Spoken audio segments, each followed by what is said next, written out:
One of my favorite things in the world to do is watch Friends. I know it's been off for years and years. It's not even around, but I still find myself binge watching old episodes. And I was thinking about this today and thinking, it's the predictability of the friends in the circle, right? You have Chandler with his quirkiness, Monica with her type A of just everything has to be so neat and tidy and organized. It's Phoebe's ability to make you laugh at her silly songs. Ross always comes in with those smart comments, and Joey and him and his food, like it is just so hilarious. And of course, Rachel, she just brings everybody together, and it's just such this beautiful, cohesive team of people.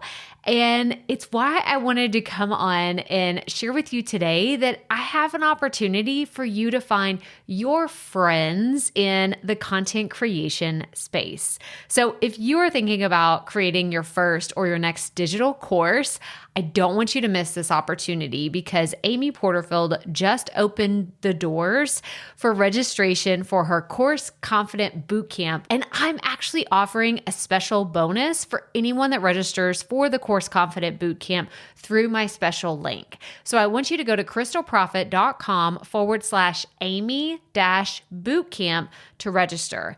That's crystalprofit.com/Amy-bootcamp. And what you're going to find when you get there is I have this special bonus private podcast series. It's called Money Mindset for Creators. So I want you to go register for Amy's bootcamp, download the podcast, and immediately start listening to it, because what this training is set up to do is to help you get your mind right about monetizing your content, making money so that you can fuel your content creation dreams. So go to crystalprofit.com/Amy-bootcamp to register for Course Confident. And I cannot wait for you to find your friends and find the people that will be there for you. Do you see what I did there? Yeah, nice little friends segue connection. Go to crystalprofit.com/Amy-bootcamp. And I cannot wait to see you inside. Okay, let's get into today's episode. I feel like it is really important for me to start today's episode with a little tough love. Okay? Like, this is just going into this. Let's know that I'm going to push you and challenge you to really think about everything that we talk about in today's episode, because I have an expert on the show today that's going to help us develop better show notes. And I know there's a lot of you out there that it's making you uncomfortable already as soon as I say show notes. You're like, yeah, it's on my to-do list. Like, I'm going to do that in the future when I have a handle on everything else. And maybe that's you. Or maybe you've been doing this for a while and you've been putting off really creating awesome show notes for your podcast. Well, I want you to listen to everything we're going to talk about today and really take it in and ask yourself, how can I make my podcast show notes better? But let's get into today's episode. Welcome to the Profit Podcast, where we teach entrepreneurs how to start, launch, and market their podcast. I'm your host, Crystal Profit, and I'm so excited that you're here. Thanks for hanging out with me today, because if you've been trying to figure out the world of podcasting, think of this show as the time-saving shortcut you've been looking for. So let's get right to it, shall we?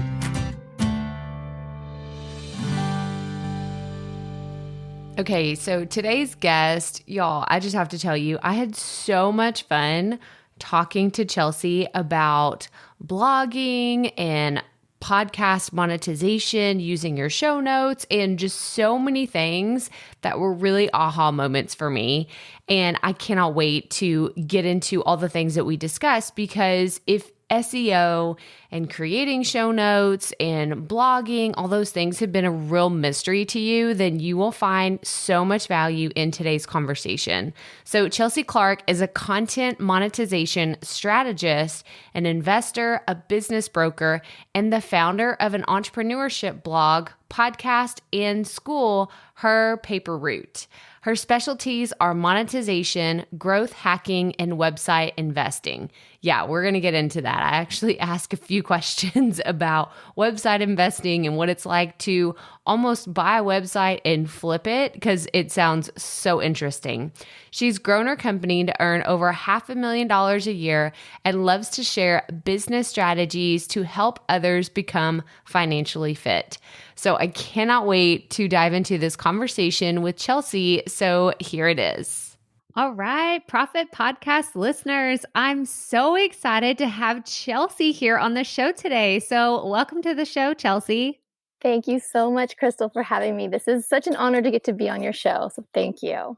Yes. Oh my gosh. I have so many questions. I was telling Chelsea before we got started, I'm like, I have so many geeky technical questions that I want to ask you, but we're going to wait. We're going to baby step into this because we're talking about something I know a lot of you are really overwhelmed with, or maybe just the idea of it paralyzes you, and that is websites. But I'm so happy to have Chelsea on the podcast because she's been dealing with websites for a long time. So, Chelsea, kind of give us a backstory on how you got into the online business space and what you do today. Okay. Yeah. So I actually went to school for digital media, and that's where I fell in love with building sites and sort of the tech nerdy side of things.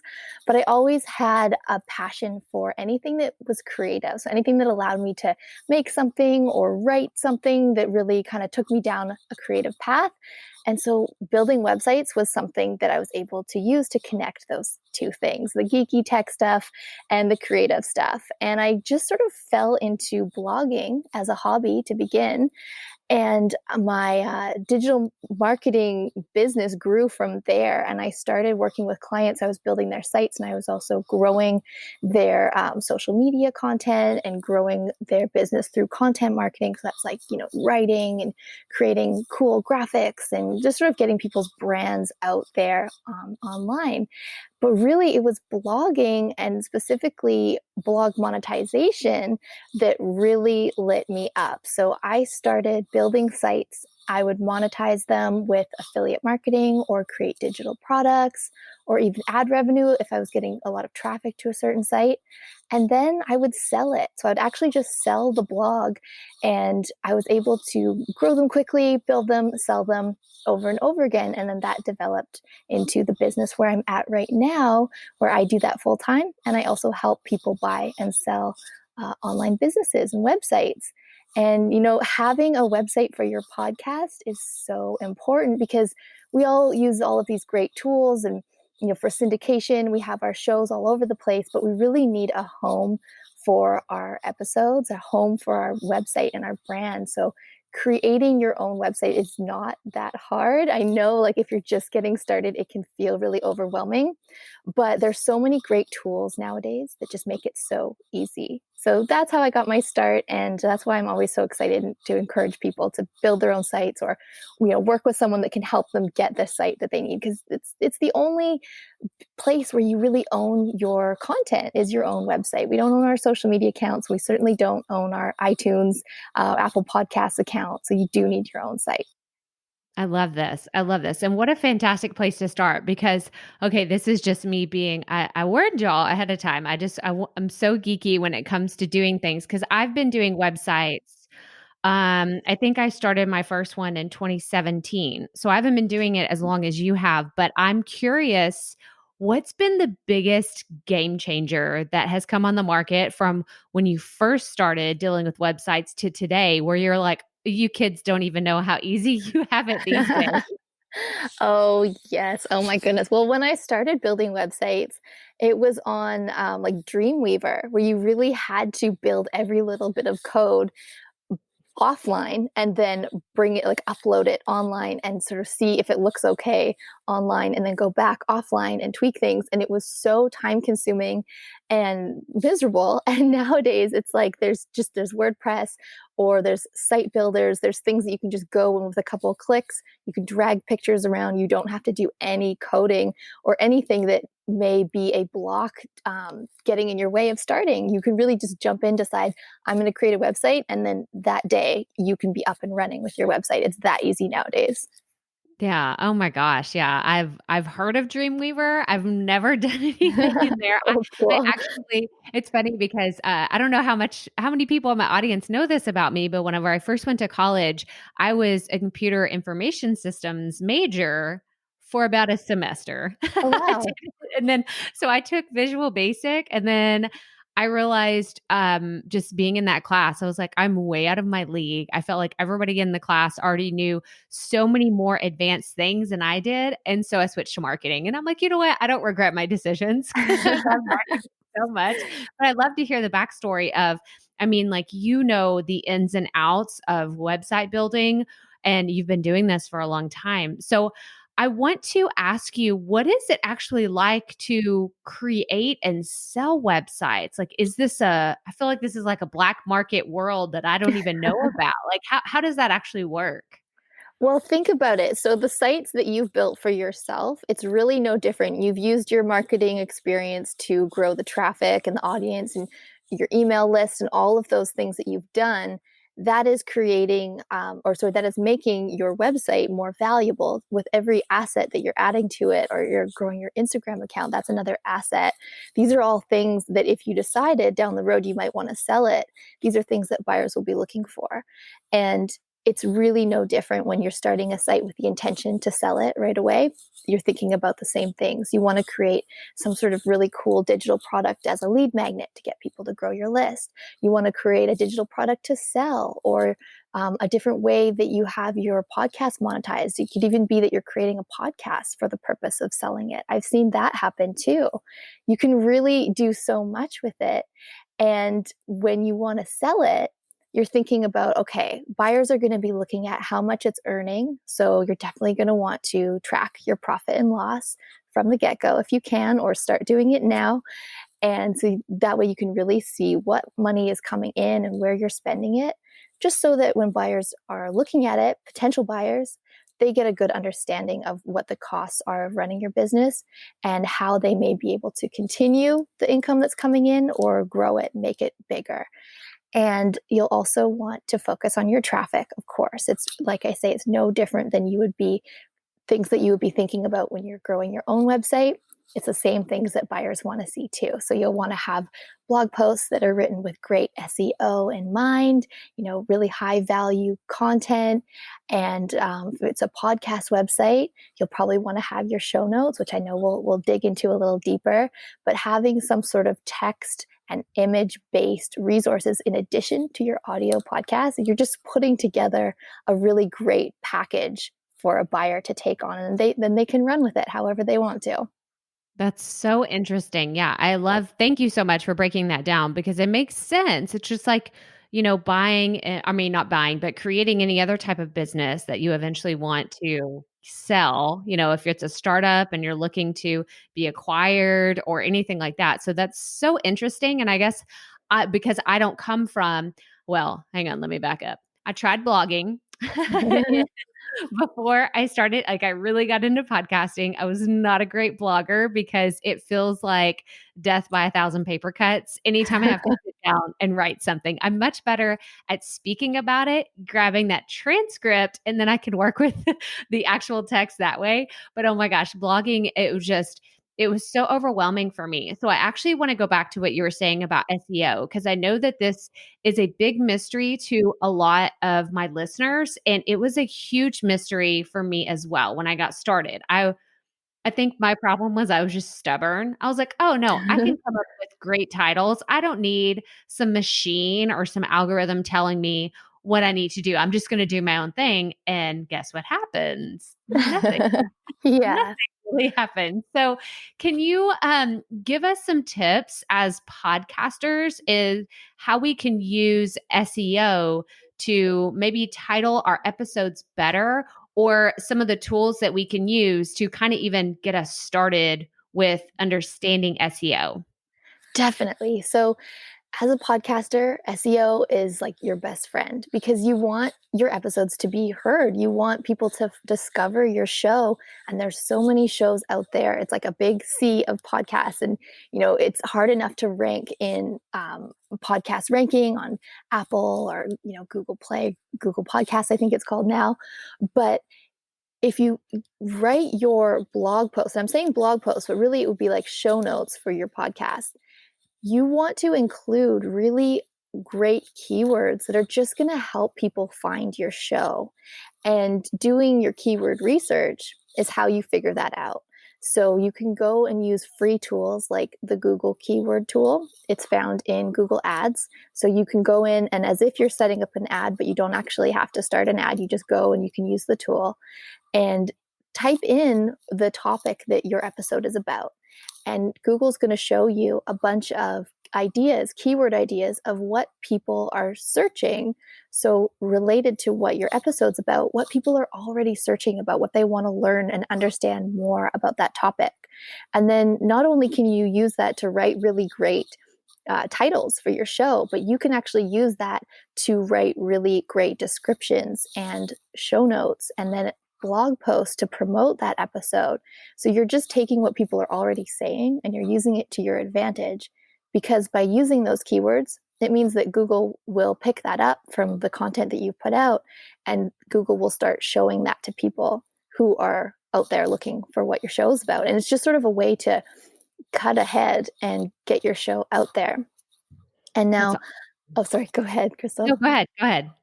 I was just going to say, oh, yeah. I mean, it's a pretty heavy topic, but I mean, if you just focus on the foundations, the very basics where you're doing keyword research, like I said, you can even just go right to Google search and start typing something in, and Google will show you some related searches down at the bottom, and it will show you what pages are already ranking on the first, second, third, 100th page for those search terms. And you can see what other people are speaking about in their shows or writing about in their articles. And you can just use that as inspiration to make your content much better. And if you really want to jump ahead, you can always do paid advertising, of course, and that'll just put you right at the top of search results. But focusing on great SEO for your show is just, I think it's really, really important from the get-go. And it doesn't have to be as scary or overwhelming as I know it feels at the beginning. I do have a free SEO foundations course, and you can come and check that out. It's at herpaperroute.com/free SEO course. And it just gives you the foundations, because I know there is so much to dig into and learn, but just knowing the basics of how to format your show notes, how to format your articles with great SEO in mind is just going to help you so much. I totally agree. So I'm thinking about the podcaster that's listening to this, and they're like, okay, well, I've been meaning to, like, 2021 is going to be my year to create my podcast website, but I've already been podcasting for, let's say, 6 months. And now I'm overwhelmed in going, like, do I need to go back and retitle all of my old stuff? Like, if someone was kind of in that middle, right, where they're not just getting started with content creation, but maybe they've been doing it wrongly, for lack of a better word. Maybe they've been doing it the wrong way for a while. Would it be as simple as going back and changing the titles using some of these tools, or is there something a lot more complicated than that? No, you nailed it. It's really not more complicated than that. You never are doing it wrong or wrongly. Everyone starts somewhere and has to figure it out, and will get better over time. And you can always go back and tweak things. So you can update your titles, you can update your show notes, you can update the descriptions, you can update anything. And it's actually really good to do that. And it's encouraged to go back. If you already have a portfolio or an archive of content, podcast episodes, that's awesome. You're not starting from square one. So you can just go back and just improve what you've already started. And SEO is something that it takes a while to see results. So it's not instant. It could be months until you see some of your content ranking that maybe you created a long time ago, but it's just not ranking yet. You can start doing those fixes now, and you'll see those results down the road, and it'll just get better and better. So don't ever feel like if you're listening to this, don't ever feel like it's too late or you missed out. It's something that you can go back and work on continuously. It's a process. It's not an instant thing. Well, I love this so much because we say around here all the time, like podcasting, content creation, like it is a marathon. It's definitely not a sprint. Yeah. And, we're in it for the long haul. And, I think for me, that's where I got really impatient with SEO too, is, I would finally find that one perfect keyword that no one else had really used before. And I would use it. And then, oh man, I'm still not like I'm on the third page of Google, right? Like I'm not on the first, like front and center. I'm on the third page. But now, and looking back in some of my older episodes that I did optimize, that I do still keep talking about, and I'll go and link back to those show notes, I've started to see that they have risen simply because they just needed time. They needed more Mhm. people to search for those things. So Chelsea is just like, I am 100% on board with everything that you're saying because it's just a marathon and not a sprint. Oh my gosh, so much. That's such a good way to put it. You're so right. And I love also that you mentioned about going back and linking to old episodes because that interlinking is really great for SEO too. So when you go to an old post and you link it to a new one or just another post or episode that is related to that one, it's just giving Google an easier way to crawl through your content, and then they have a better idea of how to represent it and how to show it to other people. So going back, interlinking, you know, making your articles and your show notes longer, including images if you can, linking out to other things, like you're just doing yourself so many favors by putting that little bit of effort in now. You'll see it down the road pay off. Awesome. Awesome. Yeah. I think that again, it's one of those things that I felt like in really studying and trying to understand how this all worked together. I felt like I was consuming lots of podcasts, lots of articles around SEO. And then one day I felt like all these puzzle pieces just aligned and they clicked for me. So I'm hoping that someone's listening to the show today. Maybe we're that like missing piece of the puzzle that they needed to hear it because you're explaining all this so well, especially because this is more of a complex strategy. It's not something that I recommend all podcasters do. So, what I'll typically tell someone is get going with your podcast. Maybe do it for 3 months and really just get your bearings on creating content on a consistent basis and then start exploring show notes. And so, with that being said, I do want to switch gears and ask you from a perspective of someone who's done, I'm sure, thousands of blog posts and you've experimented like with pictures, long post, short post, with audio, without audio, maybe with video. If someone were just trying to get their feet wet, right? They're just kind of dipping their toes in the water.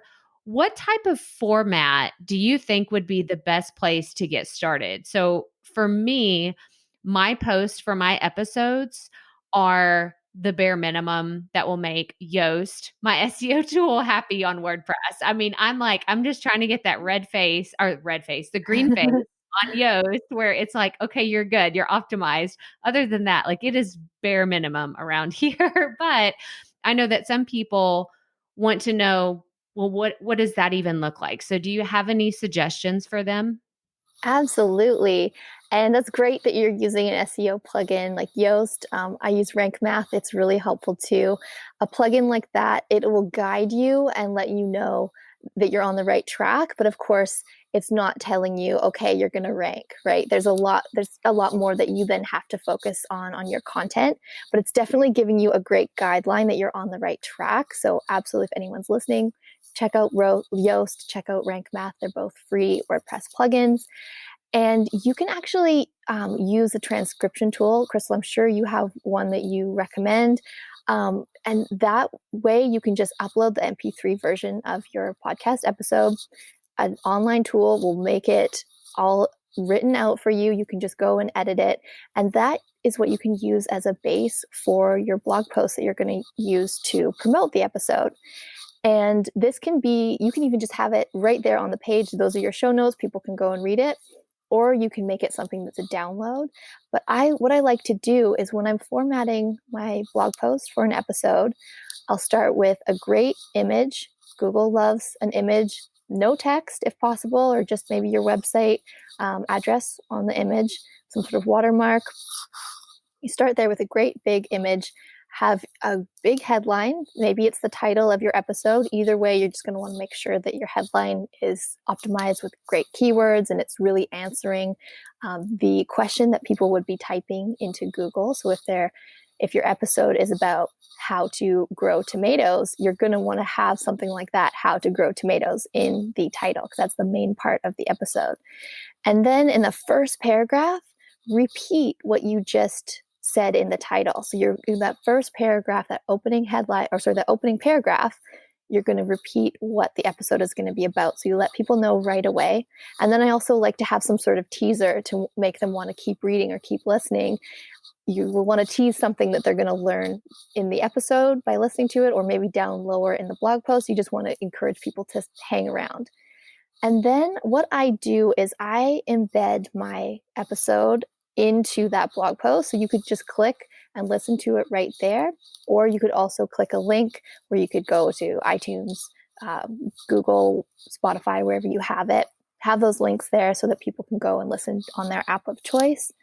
And then use those show notes to build out the article. And the more quality you can provide, high quality in your article, and really dig into the topic, that's really going to help you.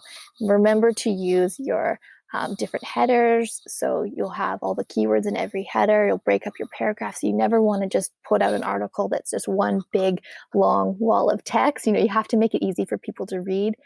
And this is sort of a side tip, but I always like to mention this, is check that your actual paragraph font size is easy to read on mobile. I like 19 pixels for a size for font. Anything smaller than that, it can be really difficult for people to read. And Crystal, I'm sure you are subscribed to a million email lists, as I do too. And I always notice when people are sending emails, if the text is too small, I'm just not going to read it. Right? So think about that for your readers too. When they're visiting your show notes and your blog posts, maybe they'll listen to the audio. That's great. But you want them to read the post, because that's where you're going to have your affiliate links and the things that you're promoting that you want people to click on and go buy. So you really have to make it an enjoyable, easy place for them to hang out and get that content. I love that so much. Oh my gosh, my head's exploding. I'm sure that everybody that just heard that, oh my gosh, we're going to have, maybe I can create like a simple example of everything that Chelsea just put together whenever we do the show notes for this episode, because I think that was so helpful. And just having that kind of template, if you will, for people to get started, I think just really helps them take the leap, because a lot of people, that's what they need. Like I know you listeners, I know that you're like, well, I have a million ideas, but I don't know which one to start with. Chelsea just gave you exactly what to start with. Like, and you're going to mess up, you're going to do something wrong. And like Chelsea said, I'd never even thought about doing the text slightly bigger for mobile. So that's actually something I'm going to go back and revisit. It's one of those QA/QC things that you just have to do on your blog and your website from time to time, is make sure you're not just looking at it on your desktop, you're going to your phone and you're checking things to see how they work, because that is just such a great point to bring up. I have a technical question, actually, now that I'm thinking about it, because I do exactly what you're talking about with embedding the audio. So I use Buzzsprout as my hosting site. So I will go there, grab the audio embed code that they have, and I will I drop it in at the very top of my show notes. And then underneath that is technically where the blog article begins. But my question is, because I always get this from Yoast, it's like, mention the keyword in the beginning. So does that part of it technically start when you start the article, or is it reading if there's text, because it will pull the episode description from my hosting site and put it underneath as like the first initial text? And then, am I making sense? Does that make sense? You're totally making sense. I would always recommend to have text at the very beginning. So like the start of your article, put one or two paragraphs there explaining what the episode's going to be about, and then below that embed the actual audio player below. So the article starts with the content that you want people to understand first, and you're also going to make sure that your meta description. Now that's something. A meta description is something that you fill out in Yoast, as you say, or in Rank Math. And that is what Google is going to read first. So even though the beginning of your article is what people will read first, when the Google spiders or bots are crawling your site, they're going to read the meta description. They're going to read the title of the blog post and the actual URL of your blog post. So you want to have keywords in all of those three places first. So that's what I would start. I would write your meta description first, your headline, and make sure that the keywords are also in your URL. And then you're putting that, I know this is getting pretty deep, but then you're putting those keywords in your first paragraph. And then below that, you have your audio player embedded and maybe a Pinterest pin, some other sort of media there.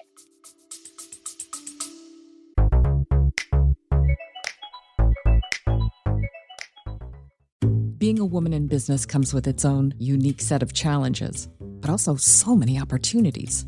We get ahead by leaning in to what makes us different from business as usual.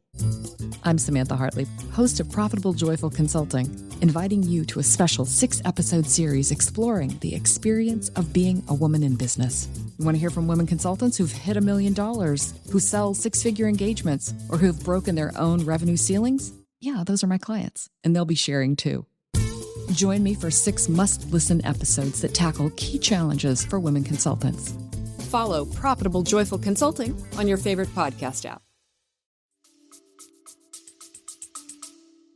Okay, awesome. Yeah, I know. So for those of you that are like, y'all stop, y'all are geeking out. Maybe this is one of those episodes you come back to and listen again and again, because all of these points are really important, because this is the type of conversation I wish I would have had with someone who is knowledgeable about this as Chelsea whenever I first started. If I would have known this at the very beginning of my podcast or even just my online business journey, I feel like I would have been more confident in my ability to rank online and to get more of the organic traffic that I know your content deserves as well. So I hope that y'all listen to all the tips that Chelsea just gave us over and over again, because I think they're so important. But I want to transition for a second, because I was stalking you on Instagram, as we do when we have guests on our show. And I saw that you are a family of content creators. So I thought, how fun is that? That's so awesome. So I want to ask, because I know a lot of people in our audience, like my husband isn't a content creator, like he has a corporate job, but I know that there's other people in the audience that just wish that someone in their family or one of their friends would understand that they're trying to build something, that they, like, I think that this podcast could be really something big, but they're still struggling with that idea of explaining what it is that they're trying to build to other people. So did you have any of that in the beginning of your journey? And do you have any advice for them? Yes. Oh, absolutely. So when I started my journey with content creation, at the time, my husband hadn't started his yet. He is a furniture builder, and he creates tables, and he basically builds anything and renovations and things like that. So when I started my blog, like before I started my podcast, it was my blog, I was putting so much time into starting it up. As we all know, when you're starting a new project, it takes up all of your time and energy. And explaining that it took that much time, it was tough. Of course it was. Oh, sorry, my dog is barking. Lucky. Sorry about that. It can be tough if someone isn't already doing it themselves.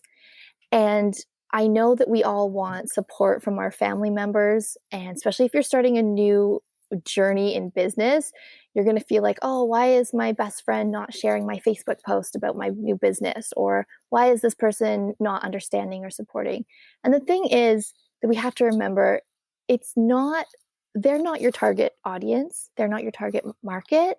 So you really, although it's nice to have that support, it's not required to actually run your business. You just need to focus on growing the content and focus on speaking to the people who are interested in it.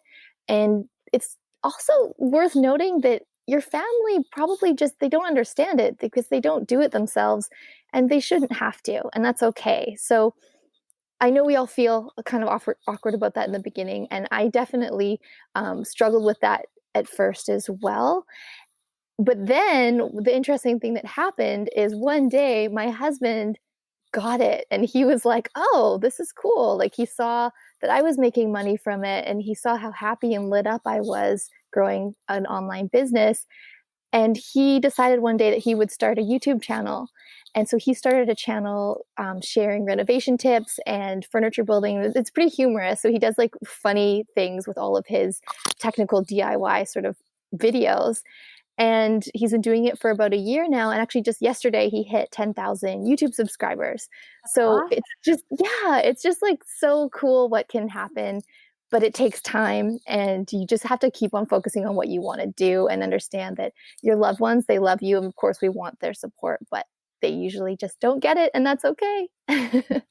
I love hearing your perspective on that, because I think that that was a gift. Like, if anything in this whole episode, I think that that was something that was just packaged with a pretty bow, didn't give to someone because they really needed to hear that. Because I know, like you were saying, it's something I struggle with in the beginning, but now, like, my mom has a podcast, and Oh, wow. That my is so cool.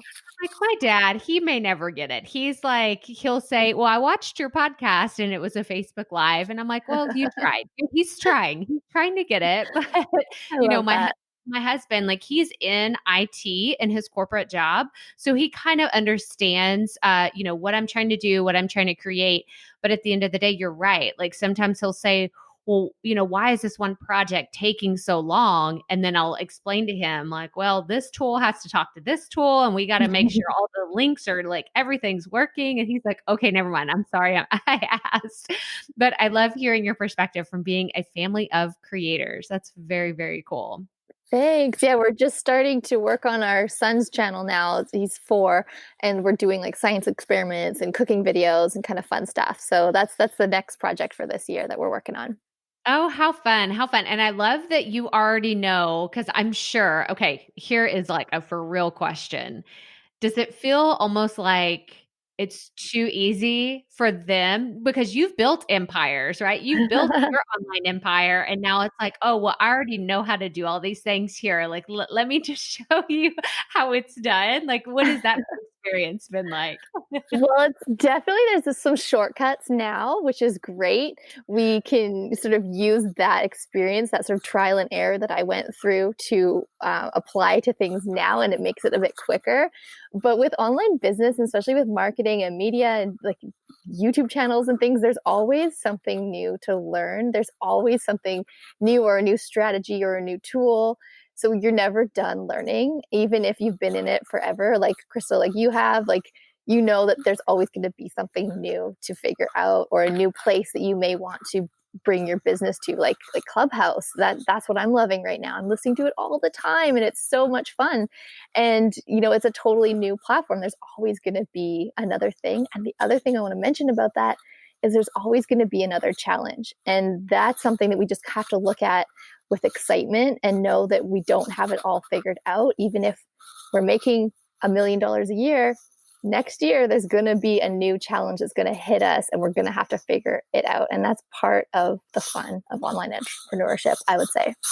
For sure. I love that we're always constantly learning, growing, and, leveling up in some way. If you're going from a one person, entrepreneurship show, and then all of a sudden you're like, I got to hire some people to help me. It's a new levels, new devils, right? It's time to learn something new and try to, bring people on board your team. But actually, I wanted to go back to something that you just said, because this was the last question that I really had for you. And then we're going to go into some rapid fire questions. But with your podcast experience, can you share with us one of the biggest obstacles that you had? Because I'm sure you've had some incredible wins and successes, but we also like talking about the things that are more challenging, because I think that that's really where we can learn and grow. So do you have anything to share about your podcast journey? Oh, yes, for sure. It's kind of like, which one do I pick? Um, when you're starting a new thing, everything is new. So when I decided I was going to start a podcast, I was like, okay, I'm just going to jump in. And I'm glad that I practiced my first few episodes before actually publishing anything, because I did it even before I had a proper mic. I was just so lit up and inspired that I was just ready to start blah, blah, blah, blah, blahing. And, if I had actually published those episodes, it would have been terrible. I mean, just talking into your built-in mic on your computer is not good.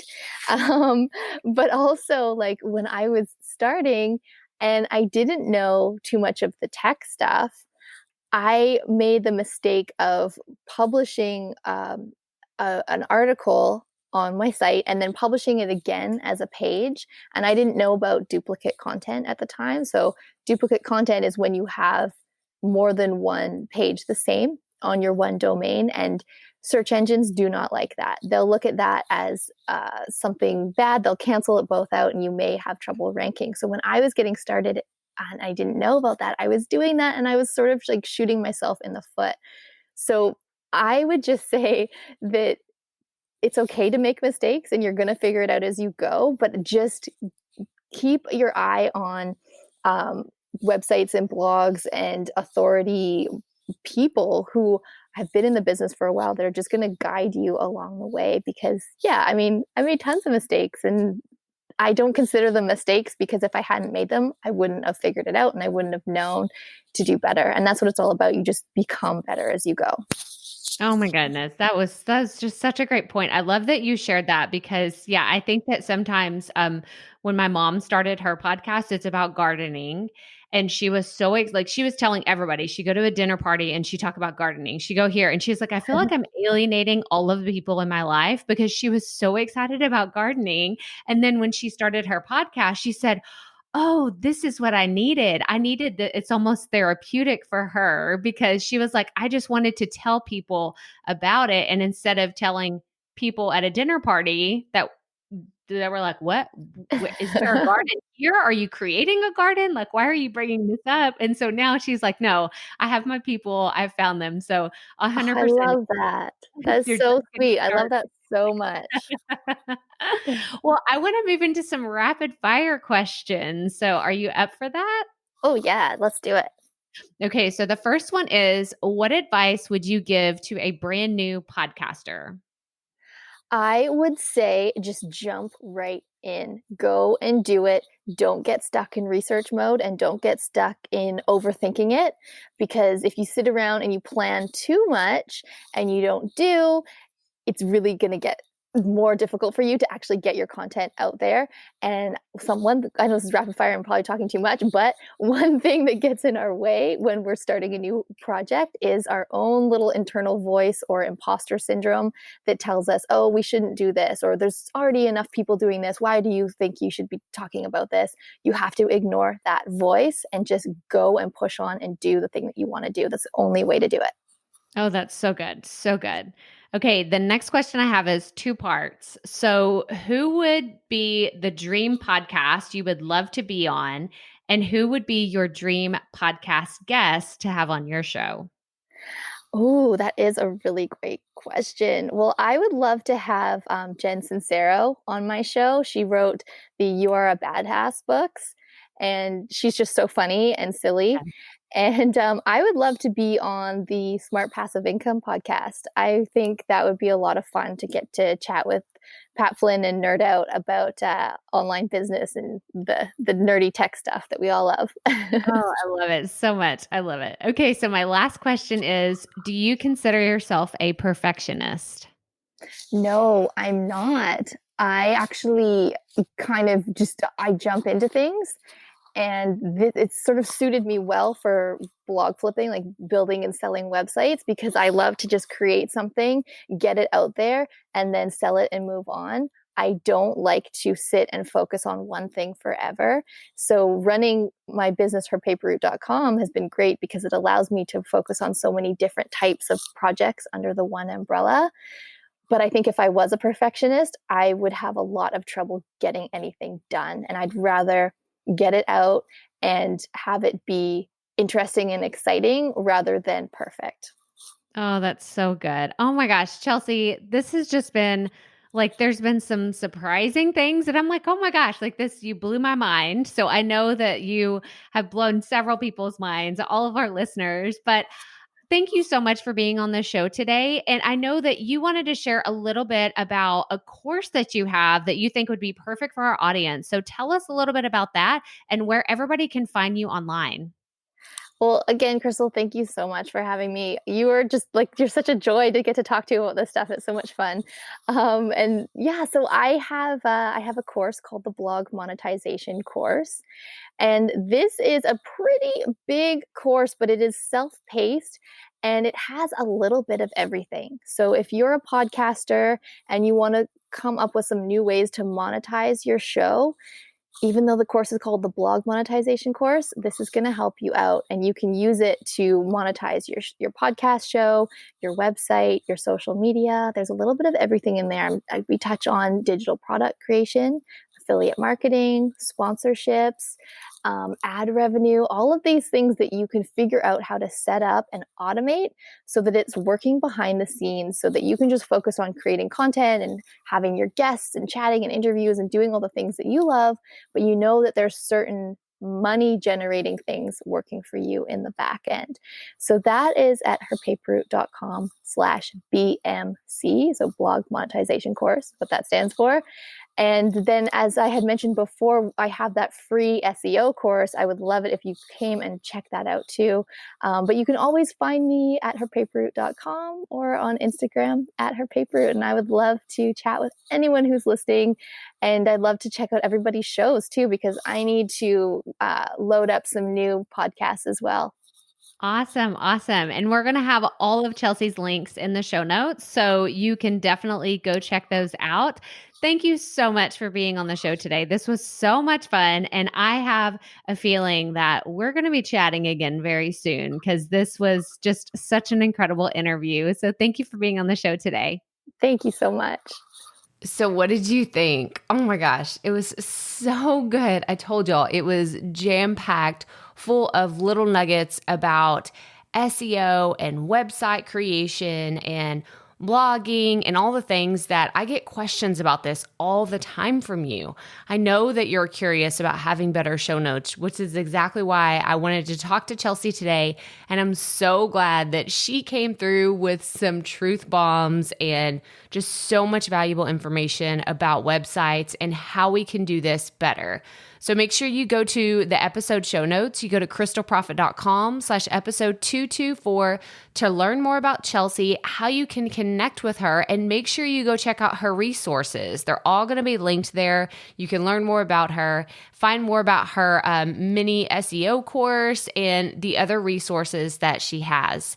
But that's all I have for you today. So thanks for tuning in. And if this is your first time listening to this podcast, make sure you hit subscribe and leave us a rating and a review. We so appreciate any time that we can share this content with more people. And that's how we get out in front of more listeners. And again, the show notes for this episode are crystalprofit.com/episode 224. And as always, remember, keep it up. We all have to start somewhere.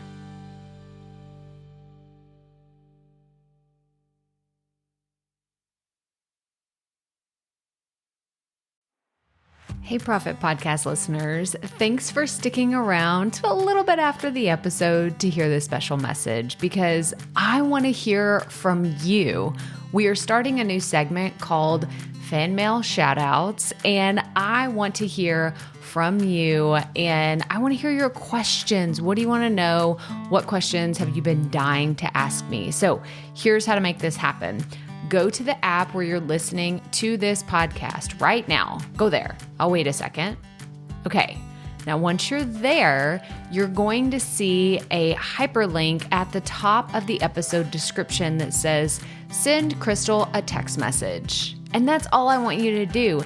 Send me a text. It could be casual, informal. It could be totally anonymous, or If you want, you can include your name and the name of your podcast or content wherever you are creating, and I will give you a special shout out in an upcoming episode. So again, go to the show notes for where you're listening to this episode right now, and it will say, send Crystal a text message, and I cannot wait to hear from you and give you a shout out in an upcoming segment of Fan Mail Shoutouts.